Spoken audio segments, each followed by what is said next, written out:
سوال ہے کہ اگر نماز فجر کا وقت مثلاً 7 بجے ختم ہو رہا ہے اور کوئی 6:59 پر فرض پڑھے، یعنی 1 منٹ پہلے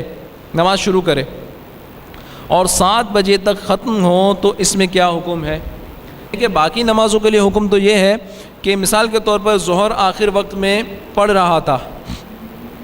پڑھنا شروع کی اور دوران فرض وہ پڑھ رہا تھا اور عصر کا وقت شروع ہو گیا،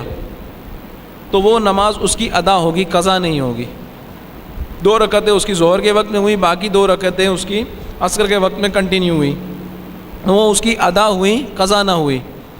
یہاں تک کہ عصر بھی اگر آخری وقت میں پڑھ رہا تھا، اور یہاں تک حکم ہے کہ اگر کسی نے وقت کی عصر نہیں پڑھی اور مغرب کا وقت شروع ہو گیا، یہاں تک کہ مؤذن نے اذان دینا بھی شروع کر دی، تو اپنے عصر کی نماز فوراً سے ادا کر لے۔ وہ جو کراہت کی بات ہے عصر کے آخر وقت میں، تو وہ جان بوجھ کر نماز کو مؤخر کرنا، لیٹ کرنا، اس میں ایک مکروہ ہے، یعنی جان بوجھ کے نماز کو لیٹ کرنا یہ مکروہ ہے۔ یہ مقصد نہیں ہے کہ نماز اگر مکروہ وقت میں چلی گئی ہے تو نماز ہی چھوڑ دیں، ارے نماز چھوڑنا تو حرام ہے، نماز جان بوجھ کے چھوڑ دے گا یہ تو حرام ہے۔ جو نماز عصر اگر کسی نے اس دن کی نہیں پڑھی، تو اگرچہ مغرب کا وقت ہو جائے، اگرچہ مؤذن اذان دینا شروع کر دے، 4 فرض فوراً سے ادا کر لے۔ فجر کا حکم مختلف ہے۔ فجر میں اگر تشہد